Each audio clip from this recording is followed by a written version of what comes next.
Bienvenidos a un nuevo programa en horas cruciales de las elecciones presidenciales y parlamentarias, que muchas veces quedan como si tuvieran un menor protagonismo pese a lo relevantes que van a ser para lo que viene. En esta oportunidad estamos junto a María Jaraquemada, oficial del programa para Chile y Cono Sur de Idea Internacional. ¿Cómo estás? Bienvenida.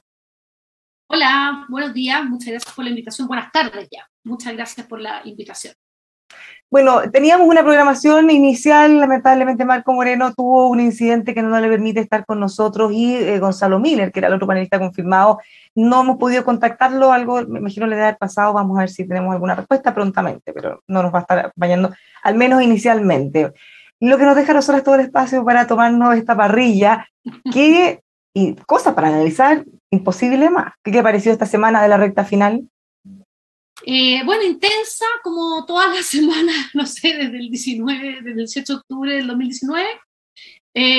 Y claro, obviamente sorpresas también tuvimos bastantes ayer con todo el caso de Karina Oliva. Y el debate, que también yo creo que puede que traiga sus coletazos mañana, lo único, o sea, el domingo, lo único es que no lo vamos a ver nunca claramente. Ya sabemos que las encuestas han fallado anteriormente. Entonces, si hay un resultado distinto a las encuestas, no vamos a poder saber si efectivamente fue porque las encuestas fallaron o porque efectivamente esta última semana se produjo algún cambio importante en las preferencias de las personas. Bueno, vamos por orden cronológico. El debate presidencial era uno de los grandes hitos que estábamos todos esperando muy ansiosos, probablemente el último más relevante en esta semana, cuya campaña terminó el día jueves, el plazo para poder hacer campañas legalmente. ¿Qué se esperaba y qué obtuvimos finalmente de ese debate? Yo la verdad es que personalmente quizás esperaba que los que están como peleando el tercer, cuarto lugar, que podrían pasar en el fondo a segunda vuelta, que son Sebastián Sichel, por las encuestas, digo, Sebastián Sichel y Jana Proboste tuvieran un rol más protagónico. Obviamente los que van liderando siempre en esta última instancia tienen que cuidarse más porque la idea es no perder votos y los otros en el fondo al revés lo que quieren hacer es ganar. Y la verdad es que mi percepción fue que Jana Proboste no logró ese protagonismo. Yo la vi como un poco ausente, de hecho, a rato. Especialmente hubo temas momentos que estaba hablando de temas de género, etcétera, donde ella finalmente saca la voz, pero yo decía, ¿cómo puede ser que en el fondo los que estén protagonizando esta conversación sean los hombres cuando hay una candidata mujer que es donde ella más tiene? Entonces creo que ahí quizás ella perdió una oportunidad. Y Sebastián Sichel al revés, creo que la aprovechó bastante bien. Creo que se vio la mejor cara de la candidatura de Sebastián Sichel, en el sentido de, efectivamente, bueno, sacar a la luz su trayectoria, también estar en el centro, pero esta vez, a diferencia de en otros debates, no fue tanto lo que apuntaló su historia personal, ni tampoco que en el fondo criticó tanto o entró como a la pelea con el resto, sino que se mantuvo en lo que era su programa, en lo que era su propuesta, y en diferenciarse, por supuesto, de las otras candidaturas, pero también haciendo muy presente lo que era su propuesta. Yo creo que él le fue muy bien en el debate, a mi juicio. Y bueno, lo que ya se ha dicho, José Antonio Caz sorprendió. Yo de verdad en algún minuto pensé que le pasaba algo, que podía sentirse mal, no solo por el tema del maquillaje, sino porque en verdad se vio como un poco ido, mucho Como rato mirando descolocado como, a ratos, como ¿no? descolocado, y cuando miraba el programa y lo miraba, como no se vio como, él es muy tranquilo en general, sabe mantener como mucha la calma, sabe responder a los ataques o con humor o con un contraataque, y aquí no se vio así. Entonces no sé qué pasó, no sé si hubo algo más o que no se sintió, o que en el fondo los temas no eran de su zona de confort. Y Gabriel Boric yo creo que estuvo parejo, por así decirlo, no descolló, pero creo que tampoco tuvo momentos malos. Creo que fue lo que en general ha sido durante la campaña. Y bueno, están los otros dos candidatos que en las encuestas al menos están bastante bajos. Artés, yo creo que, no sé si mucho de comentarlo, es como un personaje, uno podría decir como, o sea, que no quiero decirlo en mala onda, sino en el sentido de que cumple como ese rol también. Y Marco Enrique Minami, yo encuentro que, o sea, Él para algunos fue también diputando con Sebastián Sichel de los mejores en el debate. Claro, ya no sé si alcanzará o no, pero pensando en la participación que tuvo y en cómo increpó a todos los candidatos, especialmente parecida al sí, candidato Boris. a ver, tuvo tuvo una participación relevante, fue bastante protagonista. Marco Enrique te hace reír, es muy bueno o sea, es muy bueno Marco Enrique en todo lo que tiene que ver con medios. Pero Es a mi polemizador. juicio es polemizador, bueno, y tiene la palabra fácil, la talla, no sé qué. Pero hay dos cosas que yo creo que hay algo que a mí no me gustó mucho. Mucho a Boric en el sentido de que yo no sé si de verdad es su competencia y por otro lado creo que debilita mucho al sector. Entonces creo que también eso puede generar un poco a veces como de rechazo el que esté golpeando tanto a su sector en ese sentido. Y al día siguiente está llamando de nuevo a la unidad, es como un poco como contradictorio. Y segundo también que jugó también una carta moderada, que yo no sé si con lo que ha sido la historia política y la historia programática de Marco Enrique Minami efectivamente es algo que a la gente le calza. Entonces yo creo que esas dos cosas a mí me generaron dudas si efectivamente jugar a eso le va a llevar a tener un mejor éxito electoral del que hasta el momento se prevé que pudiera tener. En el caso de Yasna Proboste, una cosa que llamó la atención, que en realidad quizás escapaba también de ella, pese a los esfuerzos que pudiera haber hecho para tratar de tener más protagonismo, uno veía que finalmente entre los candidatos se increpaban unos a otros y nunca le llegaban, nunca hablaban de ella, nunca le increpaban a ella directamente. Eso también pudo haber hecho más difícil su misión, me imagino. Yo creo que la hizo más difícil, pero ella tampoco se tomó los espacios. O sea, yo creo que muchas veces tuvo momentos para hacer réplicas y tomarse los espacios y no los tomó. Y por eso mismo tampoco fue tan rebatida por los otros candidatos. Y claramente se veía una, por así decirlo, una confrontación más grande entre los que van liderando y Sichel ahí tratando de quitarle terreno a esos dos más que a Yasna Proboste. Bueno, ya veían en pantalla, logró resolver el problema. Gonzalo Miller, director del Centro de Políticas Públicas de la Universidad del Desarrollo. Gonzalo, ¿cómo estás? Bienvenido. Bien, Bárbara, María, perdón por el atraso, pero bueno, a veces hay pequeños accidentes que lo importante es que alcancé a llegar aunque sea atrasado, pero bueno, perdí la primera intervención. Más vale tarde que nunca, siempre, eso es un hecho. Estábamos comentando con María lo que había sido el debate, una de las grandes instancias, la más relevante sin duda de esta semana. Ella nos había hecho su análisis, ¿cuál es el que hace usted? Bueno, yo creo que el debate ha adquirido importancia básicamente porque hay un nuevo elector que es menos estructurado que lo que estábamos acostumbrados, ¿no? Un nuevo elector que es muy sensible a cambiar de posición y que no tiene una posición ideológica y partidaria, ¿no? No es la identificación partidaria ni la ideológica lo que lo define, sino que son la agenda, los temas que a él le preocupan, sus propios temas, y cómo se ven reflejados en la información que le entregan en los momentos en que pone atención.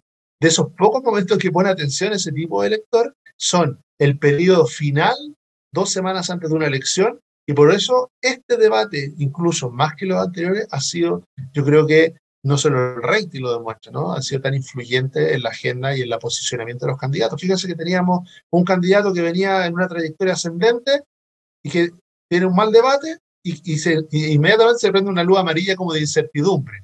Eso porque le estamos dando una importancia muy sustantiva a los debates.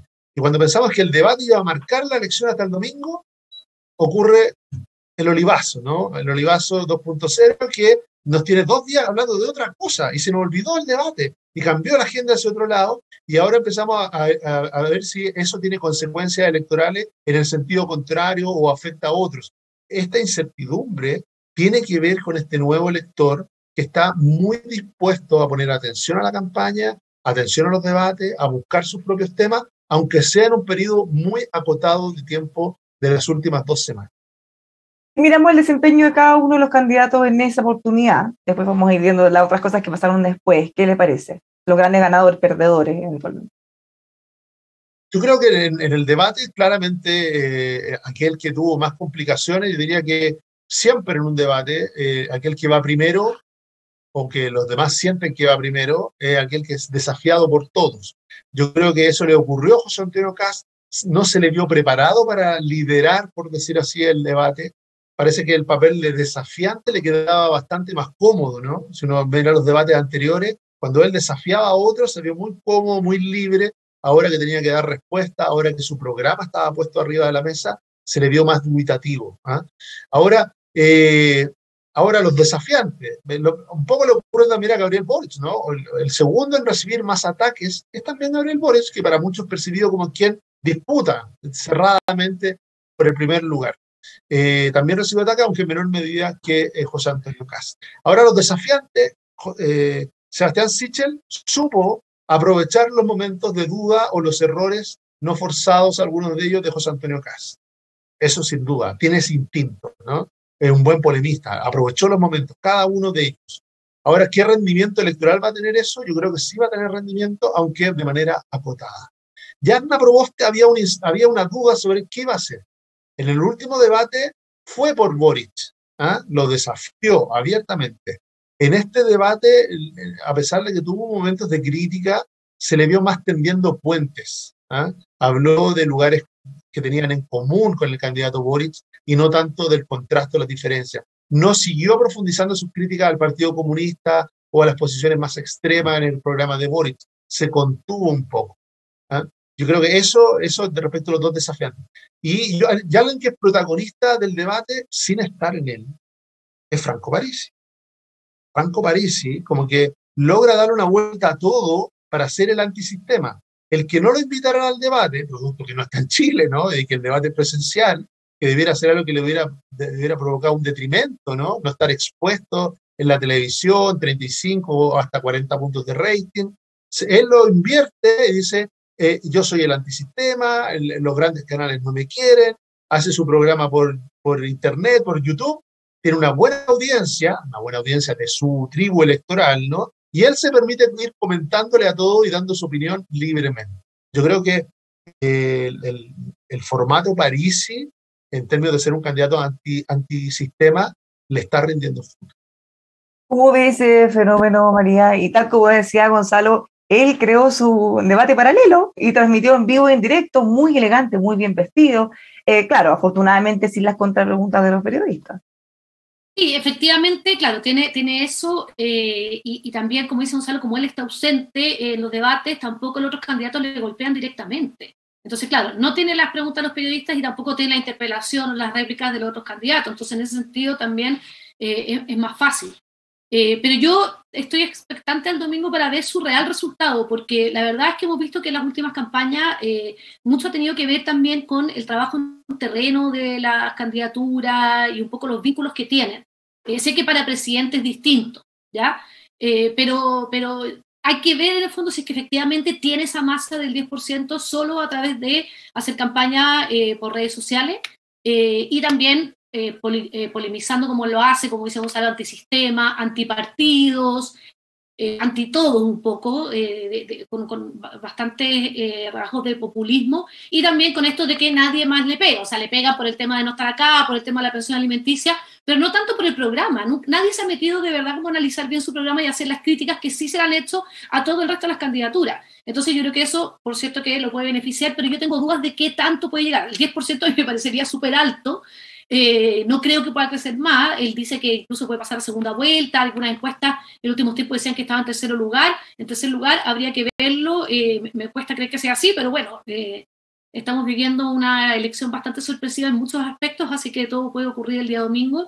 Y creo que en ese sentido va a ser también muy relevante cuántas personas participan y quién vota.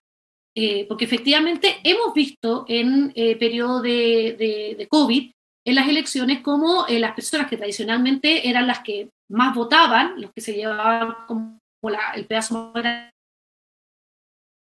electoral, eran sobre 55 años. Y esas personas han votado menos en las últimas elecciones. Del CERVEL tenemos solo los datos de las primarias, del plebiscito, pero tenemos más información que se ha hecho a través de inteligencia artificial, etcétera. Y efectivamente han votado menos estas últimas elecciones, y en el plebiscito es notorio cómo aumentó y cómo el grupo más importante de votantes fueron aquellos que van entre los 18, 19 y los 29 años, cosa que es algo excepcional en lo que ocurrió desde que tenemos el voto voluntario. Por lo tanto, habría que ver qué ocurre ahora. Yo creo que mucho se va a definir dependiendo de cuántas personas vayan a votar, y no solo de cuántas, sino de quiénes son los grupos principales votantes. Eso yo creo que también puede generar distintos resultados el día domingo. Bueno, como un antecedente, Franco Parisi ya fue candidato presidencial y tuvo un porcentaje bien alto de votación, si bien en ese minuto, tal como dice María, la campaña era presencial. Ahora, como último antecedente posterior a eso, tenemos la inscripción del partido, que con muchísimos, miles de personas apoyando, que de alguna manera puede dar pie a que algo hay ahí, ¿o no, Gonzalo? Sin duda, yo creo que él logra capitalizar de una manera distinta, ¿no? No quiero hacer el símil, pero gran parte de la energía antisistema tradicional que favoreció en la Convención Constitucional a múltiples listas de independientes, entre ellos la lista del pueblo, pero muchas listas de independientes no neutrales, muchas listas de independientes. Esa energía no aparece hoy día en la elección, en la oferta tradicional, y estaría capitalizando de alguna manera una parte de ella, no digo todo, pero una parte de ella de una manera distinta, Franco Parisi con su discurso antisistema. Él está reverberando eso con mucha fuerza, ¿no? Alguien que había anticipado las crisis, había anticipado el estallido, había anticipado el agotamiento del sistema de izquierda a derecha y de la alternancia, ¿no?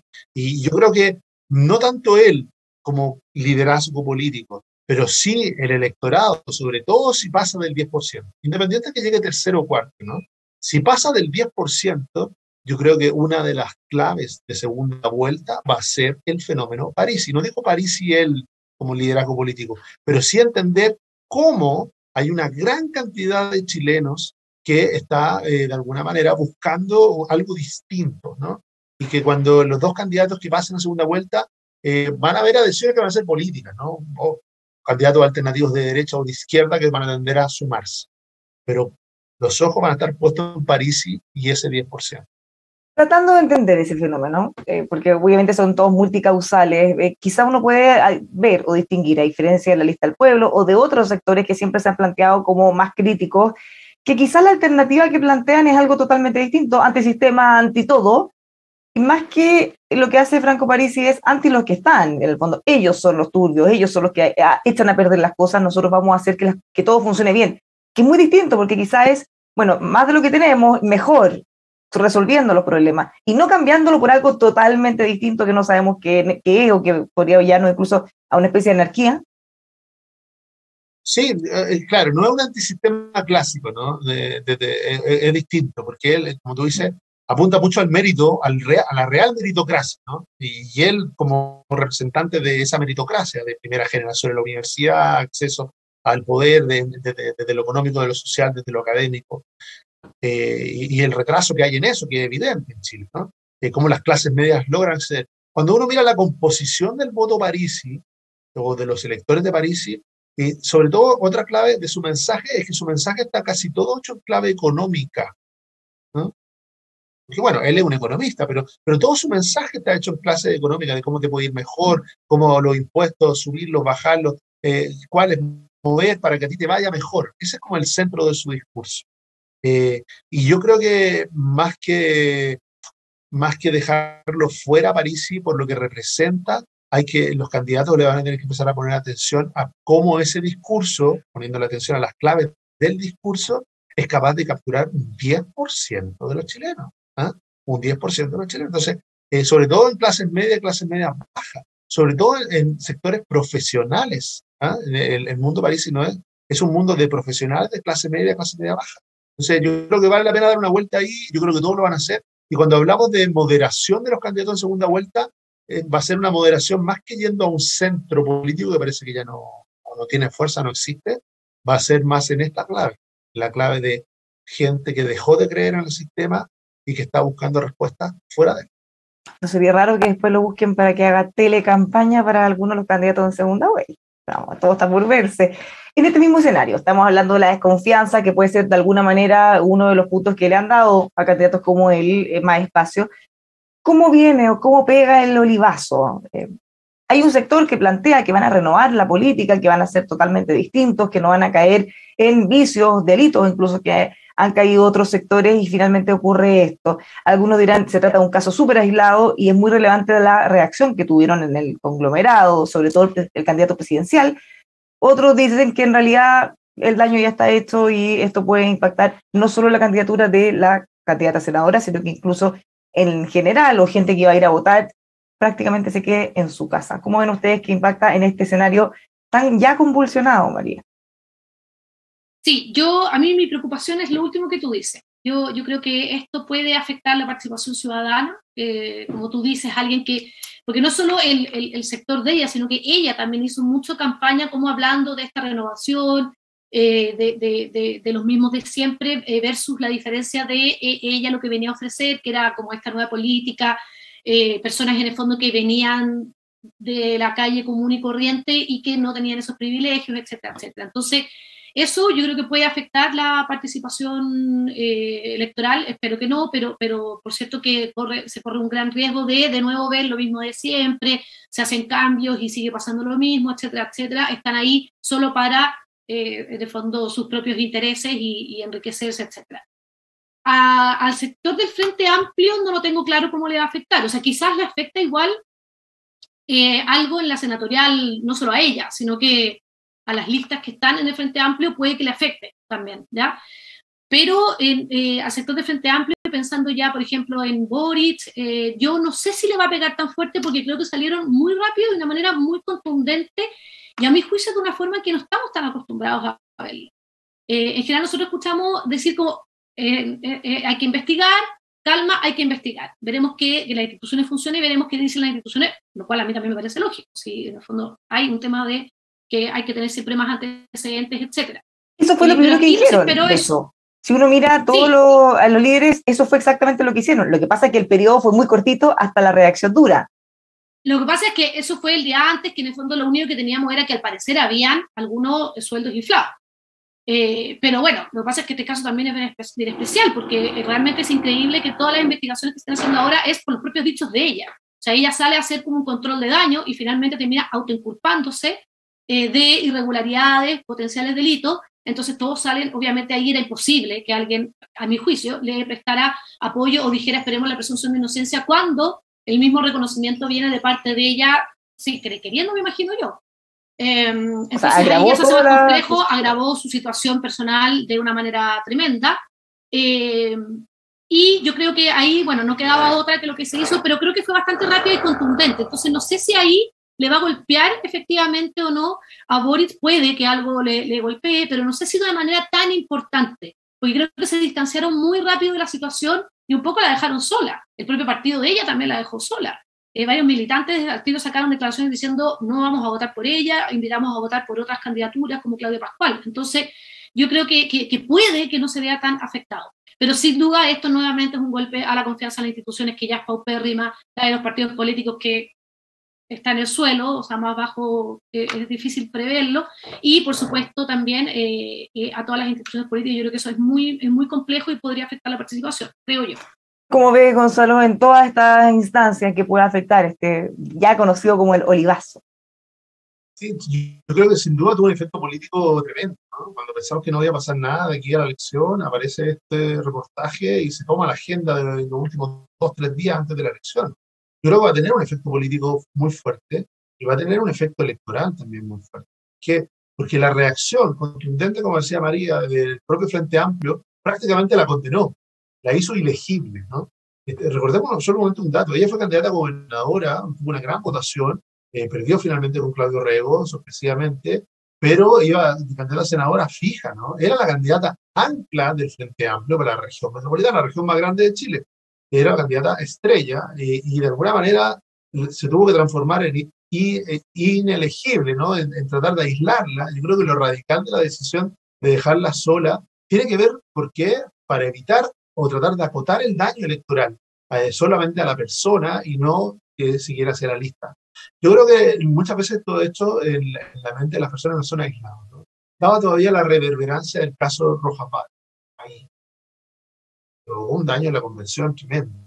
Este es un capítulo 2 de la misma línea. Yo creo que el sustituto natural no está en la lista de Aprobó Dignidad. Yo creo que Aprobó Dignidad va a sufrir un daño electoral. Yo creo que hay muchos electores que se salieron de ahí y van a buscar o de Fabiola Campillay como independiente, izquierda, una alternativa, o también no descarto lo que dice María, ¿no? Que mucha gente diga, bueno, sabe que en realidad no tiene sentido votar, porque estamos ante las mismas malas prácticas, ante los mismos discursos. ¿Y por qué hago este símil entre Rojas Páez y Carolina Oliva? Porque en el fondo son dos apuestas por lo nuevo, lo que viene de fuera, por los independientes, ¿no? Que terminan teniendo problemas peores a veces que los propios partidos tradicionales, ¿no? Entonces, cuando hablamos del desprestigio o del voto de castigo al sistema político, a los partidos tradicionales, resulta que aquellos que salen elegidos a través de ese voto de castigo a veces tienen un comportamiento aún peor, ¿no? Que los partidos tradicionales. Por lo mismo, creo yo que el efecto electoral va a ser acotado a la senaduría, pero sí a la lista parlamentaria de la Prodignidad. Yo creo que le va a significar una fuga de votos hacia la izquierda, hacia figuras más independientes, menos estructuradas. Bueno, esto también, en el caso de que menos gente quisiera ir a votar, va a tener un impacto directo en la candidatura de Gabriel Boric. Claro, quizá eso en proporción con todo Chile no va a ser lo más relevante, pero es una merma más, de alguna manera. A menos que gente de otros lugares, ¿no? claro, a menos que gente de otras regiones, más allá que no voten en esa candidatura, puedan tomar esta misma decisión que tenía María y restarse. Sí, o sea, claro, yo no sé cuánto va a afectar en el fondo nacionalmente a la participación electoral esto, pero es que es muy difícil de prever. Es imposible. Yo tiendo a pensar, pero como estábamos conversando con Bárbara antes de iniciar, que nosotros con otra pareja de amigos jugamos a una suerte polla electoral y entre esas variables está la participación.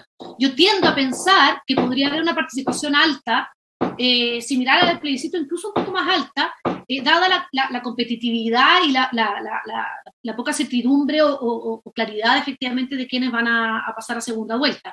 Creo que y también por el hecho de que se están acá hablando de extremos, entonces que quizás hay personas que quieran en el fondo jugárselas en la primera vuelta. Eso es lo que yo creo.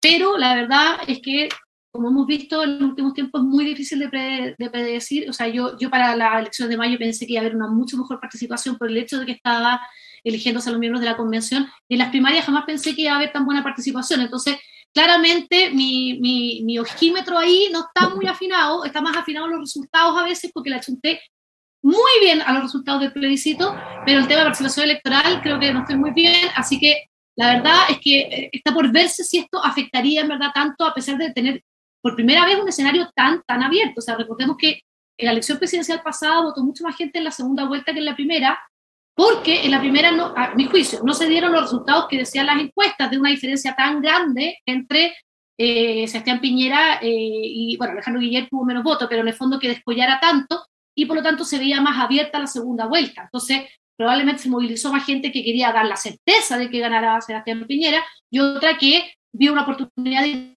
que quizás podría ganar Alejandro Guillermo. Entonces, quizás ahora que estamos en un escenario mucho más abierto, vamos a tener también más participación electoral. O sea, uno podría especular, quizá la gente dirá, nosotros en este país no somos de extremos, tenemos que ir para evitar que eventualmente pasen los candidatos de los dos extremos que están liderando las encuestas. Otros dirán, bueno... Hay miedo de distintos sectores, además, y eso moviliza. El miedo no paraliza, sino que moviliza. Otros dirán, ya pasó en las primarias, porque ese es un antecedente que tampoco podemos olvidar. Durante casi 2 años hubo 2 candidatos liderando todas las encuestas, y nos llamó la sorpresa después, no ganó ninguno de los dos, Gonzalo. Así es, yo creo que tengo una diferencia, yo no sé si la palabra polarizada la estaba usando en el sentido correcto. La polarización, creo yo hablaría más de una elección muy politizada. Por lo mismo, a diferencia de las elecciones polarizadas, yo tengo un asterisco puesto en el tema participación. Yo creo que no podemos volver a equivocar la expectativa. Seguimos usando el concepto de una elección histórica que va a marcar los 30 años, pero resulta que eso no se condice después con la participación, porque la mitad de los chilenos se termina quedando en su casa, ¿no? O mucho más de la mitad en el caso de mayo. Teníamos la pandemia encima, y es verdad, hay varias variables, pero en nuestro comportamiento electoral de largo plazo, las elecciones presidenciales están en torno al 46-47%. Esa es la realidad. En la segunda vuelta, 2017, fue una vuelta más participativa, se empinó casi, rozó el 50%. Segunda vuelta. Solo el plebiscito ha superado el 50% y lo superó por un punto, 51%.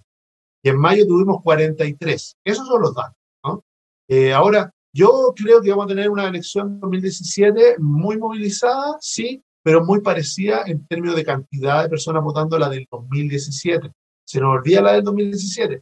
En el 2017 tuvimos una competencia muy dura, durísima, por el segundo lugar, que movilizó a muchos a votar por primera vez, porque había una alternativa nueva de izquierda, ¿no? Con Beatriz Sánchez frente a Alejandro Guillet. Está bien, la pelea no era por el primer lugar, era por el segundo lugar.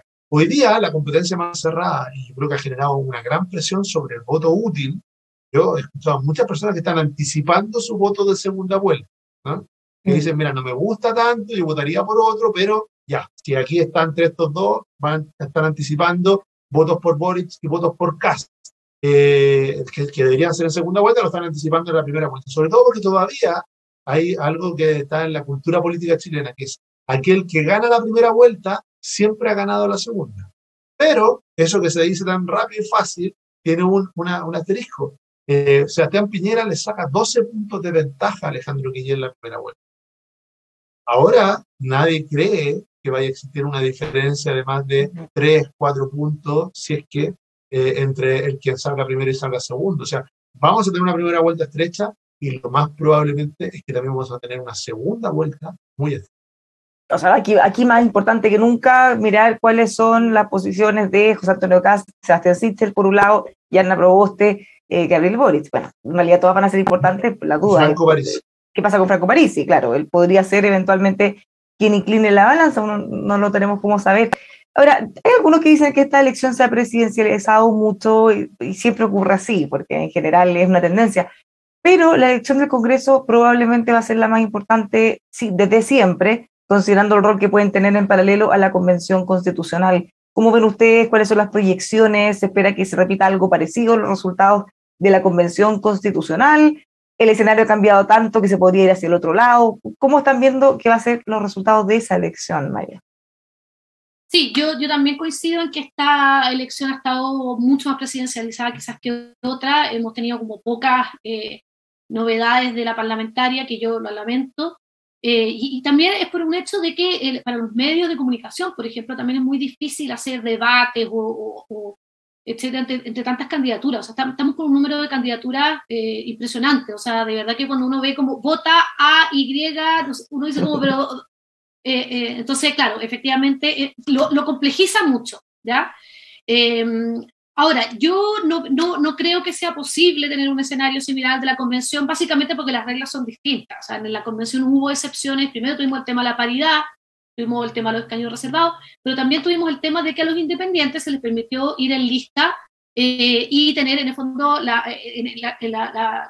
igual cancha en el fondo que los partidos políticos, lo cual a mí me pareció muy bien que fuera por una excepción. Yo estaba en total desacuerdo que esto se volviera a aplicar en el Congreso. Yo creo que lo que nosotros necesitamos, independiente de que muchas cosas no nos gusten y estén en el suelo, lo que necesitamos es fortalecer a los partidos políticos y creo que eso era solo debilitarlos en este momento.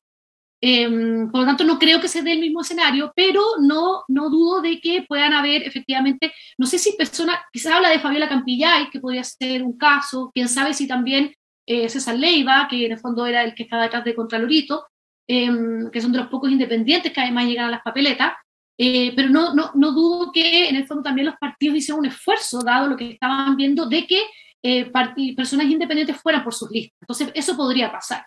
Y eso puede ser complejo en el futuro, en el sentido de que como en Chile no tenemos órdenes de partido, puede ser que esas personas independientes, como ya lo hemos visto que ha ocurrido, en el futuro empiecen a irse por su camino propio, como por ejemplo lo que pasó con Bernardo de la Maza en la convención, aunque igual está dentro de uno de los conglomerados, porque efectivamente ellos van como independientes y que eso fragmente aún más lo que ocurre en el Congreso, que yo creo que va a estar bastante fragmentado, bastante más fragmentado, porque no van a haber mayorías como muy grandes en el próximo Congreso. Yo creo que eso es lo que puede ocurrir, pero a mí me preocupa también que se ha perdido mucho protagonismo, que hay poca información, que hay confusión, y que al haber tantas candidaturas también muchas veces eso hace que las personas se abstengan de ir a votar porque no tienen mucha claridad sobre quiénes están ahí.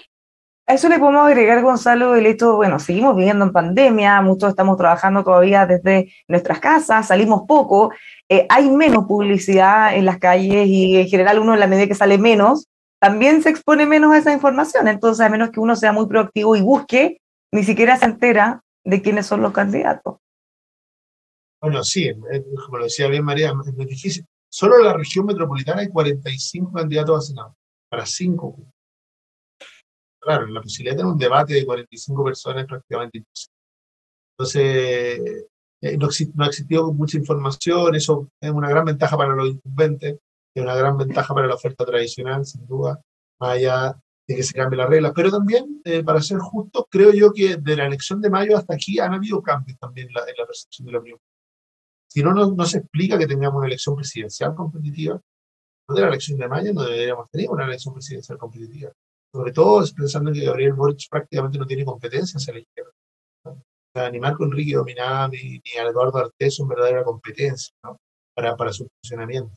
Y lo que tenemos es un cambio en la percepción de los chilenos respecto de que, por un lado, quieren avanzar en reformas, quieren avanzar en cambio importante, ese sentimiento de esperanza que se expresó con tanta fuerza, ahora también está asociado a cierta ansiedad, porque esos cambios se empiezan a producir, pero también empiezan a generar consecuencias directas en la vida práctica, ¿no? O sea, es difícil de defender de que se haya marchado el 2010, el 19, noviembre del 19, por mejorar las pensiones y que no lo hayamos hecho en 2 años. ¿Ah? Y que las reformas estén estancadas en el Congreso, o que hay una sesión de 15 horas para acusar al presidente, hasta todo el despacho, pero no hay una sesión de 15 horas para poder avanzar en lo que estamos de acuerdo en pensiones, ¿ah? En mejorarlas por lo menos, ¿no? En la ley corta.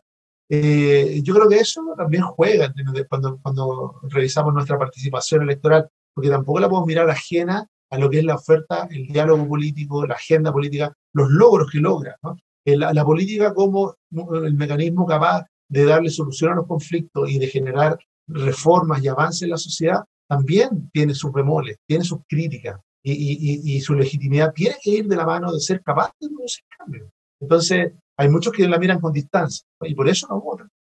Entonces, cuando miramos la participación también, esa historia o esa parte de la historia no la podemos dejar de lado ni olvidar. Ahora, respecto a la elección parlamentaria, yo creo que por lejos es la más importante. Nosotros estamos corriendo un riesgo, vamos a elegir presidente, eso sin duda, ¿no? Es más fácil concentrarse en el presidente porque además son solo 7 candidatos, de los cuales hay 4 realmente competitivos, o 5, y de eso hay 2 que pareciera que están disputando el primer lugar. Entonces, pareciera más fácil seguir ese debate. Pero ya tuvimos una primera experiencia de un gobierno presidencial, según nuestro régimen, ¿no? Pero de minoría parlamentaria, y no fue bueno.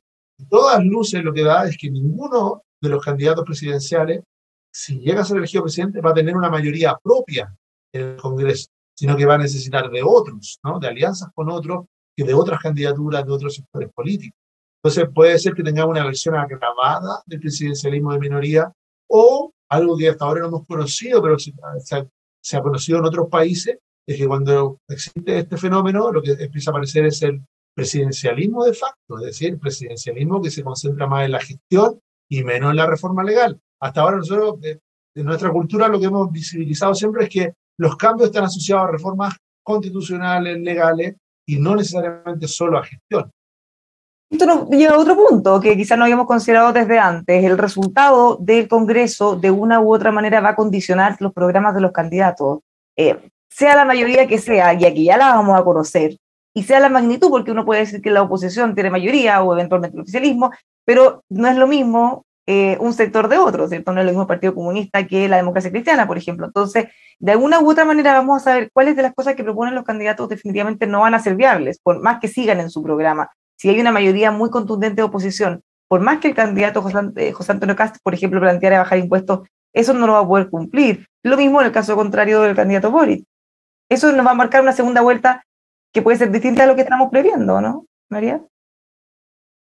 Puede ser, yo no he visto, o sea, no creo que muchas veces influya eso, y por eso muchas veces se dice que se sugiere que los cambios constitucionales que se hagan, si es que mantenemos un sistema presidencialista, aunque sea más atenuado, que efectivamente la parlamentaria se pase a la segunda vuelta, porque así la gente tiende a votar también pensando en un Congreso para las dos personas. Con el escenario completo, en el fondo. Exacto. Pero yo creo que quiero meter otro a la sopa, porque ya que estamos en tema... metamos de todos los pelos. Metamos eso estamos. A la sopa. Nosotros vamos a tener a mitad del próximo año vamos a tener una propuesta de nueva constitución, ¿cierto? En septiembre aproximadamente vamos a ver si se aprobó o no se aprobó, pero imaginemos que se va a aprobar. El Congreso que venga va a tener que generar muchas leyes para adaptar la institucionalidad a la nueva constitución. Y eso... Está bien, es verdad que va a depender mucho de su composición y todo, pero muchas de esas cosas le van a ser un poco mandatorias, le van a dar un poco el encuadre. Entonces ahí también se pierde un poco de libertad de programa, tanto de las personas que van a estar en el Congreso, como también de la persona que esté presidiendo la República, porque va a haber un mandato de una constitución que va a decir esto tiene que hacerse de esta manera y usted tiene que dictar las leyes, obviamente con mucha más libertad de contenido, pero dentro de un cierto marco. Entonces yo creo que eso también, y por eso se habla mucho de que este gobierno y este Congreso va a ser un poco de transición. No tanto lo veo yo por la posibilidad de que se llegaran a cambiar los periodos, sino más que nada porque igual va a tener que adaptar todo su plan y su planificación a lo que ocurra con el proceso constituyente. Bueno, y en un Entonces, paso antes, incluso en el caso del Congreso va a ser muy relevante lo que puedan hacer ellos o no respecto a la convención. Por dar un ejemplo, están los plebiscitos dirimentes, eso depende del Congreso. Eventualmente la convención podría solicitar al Congreso aprobar extender el plazo y una serie de otras cosas que quizás ni siquiera imaginamos en este momento y que se puedan concretar o no va a depender de cómo quede compuesto este Congreso. efectivamente, efectivamente. Entonces también hay unos temas que están por resolverse que claramente van a generar más, como por así decirlo, temas especiales de los que ya estamos viviendo en lo que va a ser el próximo periodo de 4 años, tanto del Congreso como del mismo presidente de la República o presidenta de la República que gane en el domingo. Al mismo O el tiempo de todo 19 de diciembre. esto, Gonzalo, en paralelo, todo lo que hemos estado hablando, vamos a tener un presidente que puede estar a favor o en contra del proceso constituyente, y más allá de cómo vaya cambiando su propia agenda, bueno, que sea el líder finalmente de la campaña del apruebo o del rechazo para el plebiscito de salida. Sí, yo en eso yo creo que el mandato de la convención es un mandato que de nuevo busca darle una salida institucional a una diferencia muy, muy importante que se produjo en Chile. Yo creo que no debiera haber nadie apostando a que fracase, ¿no?, la convención, que al revés, de que sea exitosa. Así como el presidente que asuma si está alineado con la convención, bueno, entendamos de que no debiera haber problema. Si está desalineado con la convención, de todas maneras, yo creo que tiene que tener un espíritu de colaboración con él. Ahora, aunque haya votado rechazo, tiene que tener un... ¿Por qué? Porque, de nuevo, es ahí donde se va a resolver institucionalmente la controversia que existió en Chile. Ahora, eso también vale para la convención, ¿no? Es una señal potente para la convención si el Congreso no está alineado con la convención o si el presidente, por mandato popular y con mayoría absoluta, no está alineado con la convención. Eso también tiene que hacer sentido en la propia convención de que el texto no puede forzar, ¿no es cierto?, a cambiar mucho de lo que ese mandato popular ha recibido el presidente. Ahora, yo hay una palabra que usaría con cuidado, y no lo digo por María porque la usa muy bien, pero que no repitamos tanto la palabra nueva transición, porque resulta que tuvimos 30 años en transición. Nunca nos pusimos de acuerdo cuando se terminó, y a los chilenos le estamos diciendo que lo que viene es la transición, o sea, después uno entiende el malestar, digamos, o sea, porque aquí estamos en la eterna transición, ¿no? Siempre transitando hacia algo y por lo tanto nunca llegamos. Yo no usaría, porque dos experiencias distintas en Bachelet y en Piñera. La, la luna de miel es corta, ¿ah? Y la exigencia de corto plazo. En muchos temas que son urgencias sociales que requieren de una atención de corto plazo, ¿no? Cuando hablamos del déficit de la vivienda en Chile, no tenemos que esperar la nueva constitución para atender el déficit de la vivienda en Chile, para atender problemas como tenemos en salud, como tenemos en educación, no tenemos por qué esperar los plazos. Son cosas que, obvio, va a haber ajustes institucionales. Si la convención diseña algo muy distinto o un cambio, va a haber un periodo de ajuste. Bien, pero eso no debiera quitar a que empecemos, porque si no, empezamos, imagínate, cuando le explicamos, mira, si hay gente que dice, yo no voto porque nada cambie, de verdad. Siempre estamos con este proceso de cambio permanente, ¿no? No es que siempre nos va a faltar algo para cambiar, entonces no llegamos nunca. No, Ya, pero si eventualmente... darle esa... Si eventualmente, perdone la convención, hay cambios bien profundos del sistema político, por ejemplo, del régimen político que nos va a regir, o sea, pueden haber cambios que sean tan profundos que inevitablemente vamos a tener que hacer otra transición de lo que tenemos a lo nuevo que va a ser eventualmente... Sí, me gustó la palabra que usa Gonzalo, adaptación quizá. Ajuste, claro. Sí, ajuste, o sea, yo creo que en el fondo, claro, transición es verdad, o sea, nunca terminamos la transición o la terminamos de un día para otro y claro, volver a entrar a una transición es agotador y estoy de acuerdo con él de que eso no puede impedir a que por mientras quienes están gobernando lleven a cabo, dentro de lo que la institucionalidad le permita, su programa de gobierno y sus planes, por supuesto, y hay temas que son urgentes, que las personas no quieren seguir esperando y de hecho una de las claves de por qué los partidos políticos están con tan baja confianza es por esa percepción de que las cosas nunca avanzan. O sea, de verdad que parece increíble que post-estallido lo que efectivamente se puso más como prioridad y que ya venía de antes el tema del sistema de pensiones y hasta el día de hoy no ha avanzado nada en el sistema de pensiones, sino que lo único que hemos hecho es al revés, ahora darlo más. Entonces, Yo creo que efectivamente eso no puede esperar, y además estamos en un momento de que lamentablemente es algo que le pasa a la política en todo el mundo. Con todo el tema de la instantaneidad de las comunicaciones en redes sociales, se le pide a la política y a los procesos políticos la misma rapidez, que muchas veces no es posible, ¿no? No es posible que eso exista. Entonces, obviamente no podemos, yo creo que no sería viable tener a una persona sentada esperando a ver el resultado de la convención para ver qué va a hacer y qué no va a hacer. Yo creo que efectivamente hay que continuar con eso, pero el resultado de lo que salga de la convención, el texto de la nueva constitución, sin duda también va a poner ahí una complejidad más en lo que quede de periodo para esa persona. Volviendo a las elecciones... Eso, Bárbara, solo para agregar un detalle, yo creo que la democracia representativa está en crisis o está cuestionada o interpelada en el mundo, ¿no? También en Chile. Tiene que adaptarse rápidamente. Por ejemplo, a veces los periodos de adaptación tienen que ver con lo que decía María, con lo digital, con la instantaneidad. Por ejemplo, un proyecto de ley, técnica legislativa. Si un proyecto de ley no avanza en 5 años, debiera requerir de una votación, si no, debiera operar la prescripción legislativa. Si en 5 años no logró avanzar, tiene que haber una votación que lo valide por 5 más. Si en 10 años no logró avanzar, prescribe, se cerró el proyecto, se fue. Porque si no, nos engañamos. Dice, oiga, no, si está el proyecto de inteligencia, no se preocupe. Entonces, tenemos un problema y nos acordamos de ese proyecto. ¿Cuántos años lleva el proyecto? 12 años en discusión. No, un proyecto que lleva 12 años en discusión es lo mismo que no existiera. Mejor, más sincero, más práctico, prescripción legislativa. Bueno, otra cosa, volviendo a la elección del Congreso, sacando ya quizá la calculadora, que también son esas cosas sabrosas que se pueden hacer los análisis. ¿Qué pasa en el oficialismo? ¿Cuánto daño no puede hacer el que el Partido Republicano vaya por el lado? Porque algunos plantean que incluso podría terminar mermando la elección de los que podrían haber sacado si no tuvieran esta lista por separado y hubieran ido juntos. Yo creo que, bueno, son las reglas del juego, ¿no? Pues desde el minuto en que tú decides competir en 2 listas, estás corriendo el riesgo de que tu rendimiento de representación sea menor. Ahora, la apuesta de quienes pensaron en las 2 listas era que una de 2, creo yo, ¿no? O que la distribución de la lista iba a ser tan desigual que una lista pequeña y una muy grande, por lo tanto, se acotaba mucho el riesgo de perder representación a pesar de tener los votos.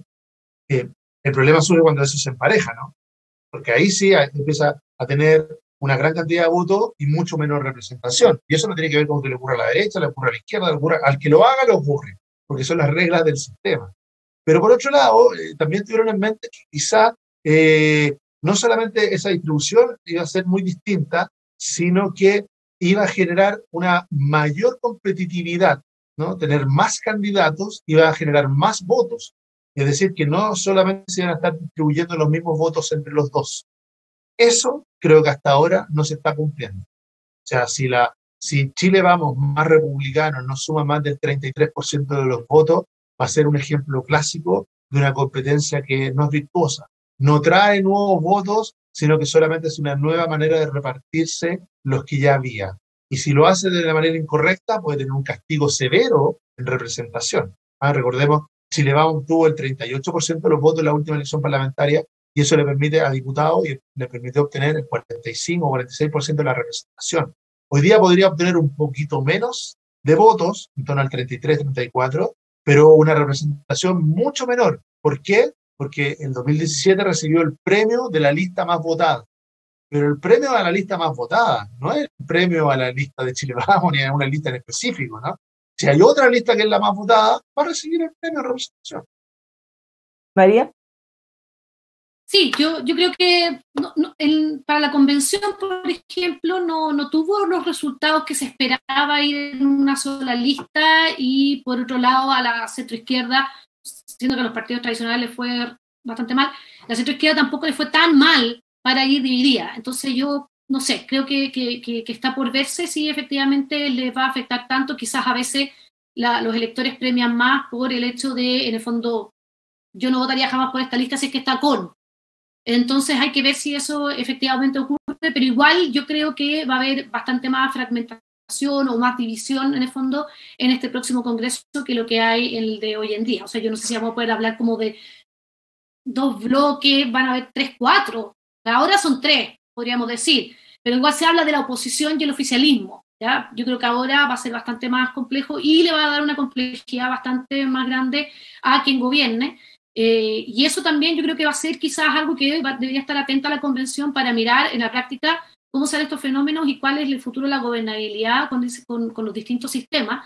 A mí me preocupa, por ejemplo, que porque el Senado no aprobó, por ejemplo, el 10% o la acusación constitucional se diga, ven, no tiene que existir el Senado, no, vamos al unicameralismo. Yo creo que en el fondo hay que pensarlo mucho más y hay distintos bicameralismos, etcétera, pero no sé si efectivamente les va a afectar tanto. Yo creo que es verdad que Chile Vamos se puede ver golpeado en esta elección, eso es lo que ellos mismos están diciendo según sus encuestas, pero no sé necesariamente si eso es porque no fue en la misma lista con republicanos.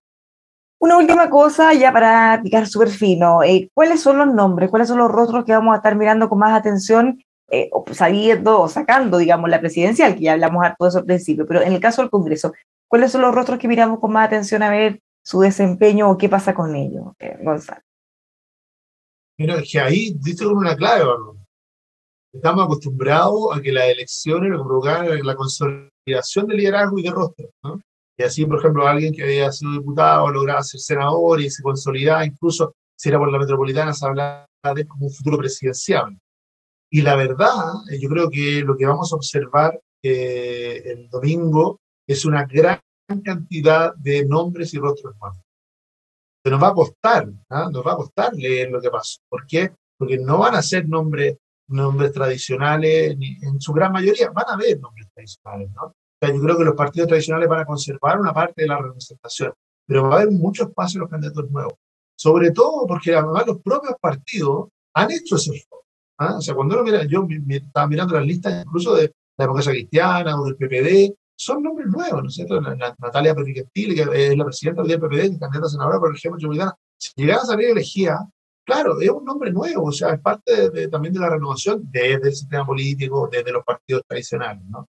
Pero también es parte de eso. Yo creo que vamos a tener que leer eso. ¿Cuánto de lo nuevo, que fue algo que, de nuevo, se expresó con mucha fuerza en mayo, ¿no? En las elecciones municipales y en las elecciones de convencionales, llega también al Parlamento? Esa sensación de lo nuevo versus lo viejo ya estuvo en 2017, perdón, la Cámara de Diputados se renovó en un 50% en 2017. 50% de los diputados de esta legislatura ya son nuevos. Muchos de ellos para la reelección, pero yo no tengo ninguna duda de que ese porcentaje de 50% va a aumentar en esta nueva legislatura. Va a haber más diputados nuevos, va a haber más senadores nuevos, e incluso vamos a tener muchos de ellos sin trayectorias previas, ¿no? Vamos a tener que aprender a conocer los nombres, a ver qué representan, vamos a tener que hacer un nuevo mapa del Congreso. Algo como lo que pasó de alguna manera en la convención, porque incluso los nombres que iban en cupos de partidos tampoco los conocíamos necesariamente, o al menos no nacionalmente, porque quizás sí en términos locales. La apuesta, o aquí estamos mirando, María. Sí, a mí me causa curiosidad qué va a pasar en la región metropolitana, porque se habla mucho de que en el fondo estarían ganando las cartas de apruebo de dignidad y probablemente de Chile Vamos. Entonces estaría como desapareciendo un poco la nueva mayoría o la ex concertación o nuevo pacto social, que ya le han cambiado tanto los nombres que yo me voy perdiendo. Así que la ex concertación, vamos a ver cómo le va, si efectivamente va a desaparecer. Le fue muy mal, salvo el colectivo socialista, le fue muy mal a la ex concertación en la Convención Constitucional, a la Democracia Cristiana, al PPD y al Partido Radical. Entonces habría que ver qué va a pasar eso. Y también me causa mucha curiosidad qué va a pasar con republicanos, si efectivamente van a tener, porque dada que la figura presidencial está tan fuerte, si eso se va a trasladar también al partido y si va a tener como una nueva llegada al Congreso que hoy en día no la tiene, eso también me causa bastante curiosidad saber. Y yo creo que podría ser la posibilidad, y también creo como Gonzalo, que dado que hay menos información, puede que la gente vote un poco más por partidos a diferencia de lo que suele ocurrir. Creo que puede que efectivamente Apruebo Dignidad termine siendo bastante parejo en fuerza con la exconcertación. Creo que puede ganar ahí bastante terreno que ya ganó en la convención y también por la figura presidencial que está en el fondo liderando hoy en día las preferencias. En pocas horas vamos a conocer qué ocurre finalmente, nos vamos a reunir de todas maneras más adelante a analizar ya con retrospectiva lo que ocurrió este domingo 21 de noviembre. Muchas gracias María, muchas gracias también Gonzalo por habernos acompañado súper interesante el análisis y ya las cartas pareciera que están echadas. Ahora, uno nunca sabe qué puede pasar en las últimas horas.